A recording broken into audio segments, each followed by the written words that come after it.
الرحمن الرحیم نبی کریم صلی اللہ علیہ وسلم کا ارشاد ہے، من صمت نجا،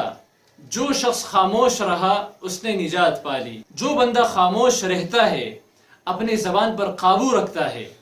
تو وہ شخص لڑائی جھگڑوں سے محفوظ رہتا ہے۔ آج اگر ہم دیکھیں تو ہمارے جو گھروں کے حالات ہیں اس میں جو لڑائی جھگڑے ہوتے ہیں، اپنے بھائیوں کے ساتھ، والدین کے ساتھ بھی لڑائی جھگڑے ہو رہے ہیں، اور میاں بیوی کے آپس میں جو لڑائی جھگڑے ہوتے ہیں طلاق تک بات پہنچتی ہے، اور گھر کے باہر بھی معاشرے میں جو لڑائی جھگڑے ہوتے ہیں دشمنیوں تک بات پہنچتی ہے، ایک دوسرے کو مار ڈالتے ہیں، تو ان کی سب سے بڑی وجہ زبان ہے۔ نبی صلی اللہ علیہ وسلم نے ارشاد فرمایا، من صمت نجات، اس کو خاموش رکھا تو اس نے نجات پا لی۔ تو نجات پا لی، دنیاوی اعتبار سے اس نے لڑائی جھگڑوں سے نجات پا کر کامیابی حاصل کی، اور آخرت کے اعتبار سے اس نے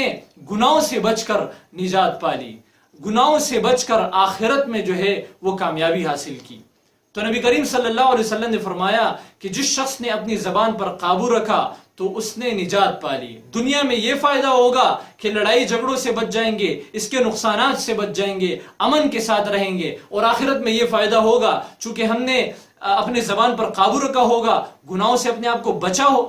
بچایا ہوگا، تو اس کے نتیجے میں اللہ تعالی ہمیں جنت عطا فرمائیں گے، ہم گناہوں سے بچ جائیں گے، تو یہ ہمارے آخرت کے اعتبار سے ہمارے لیے ثواب کی بات ہوگی۔ مشکات شریف کی ایک حدیث ہے جس میں آپ صلی اللہ علیہ وسلم نے ارشاد فرمایا کہ چپ رہنے سے بندے کو جو جنت میں اعلیٰ درجات ملتے ہیں تو 60 سال کی عبادت سے بھی وہ درجات نہیں مل سکتے۔ عبادت سے مراد نفلی عبادت، فرائض اور واجبات سنن کے بعد جو نفلی عبادت ہے اس سے بھی اس کو وہ درجات نہیں مل سکتے جتنا خاموش رہنے سے ملتے ہیں، کیونکہ خاموش جب رہے گا تو وہ بڑے بڑے اور چھوٹے چھوٹے گناہوں سے اپنے آپ کو بچا لے گا، لیکن اگر اس نے اپنی زبان کو لگام نہیں دی اور وہ بولتا گیا اور اس سے لڑائی جھگڑے اور فساد بھی ہو رہے ہیں، اگرچہ وہ نیک کام کر رہا ہے لیکن یہ لڑائی جھگڑے اور فساد اس کے لیے وبال بنیں گے۔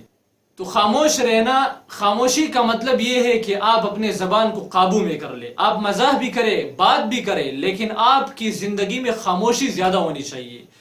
اور جب بولیں تو اچھا بولیں اور فضول باتوں سے اپنے آپ کو بچائیں۔ یہی مطلب ہے اس حدیث کا۔ اللہ تعالیٰ اس حدیث پر عمل کرنے کی توفیق عطا فرمائے۔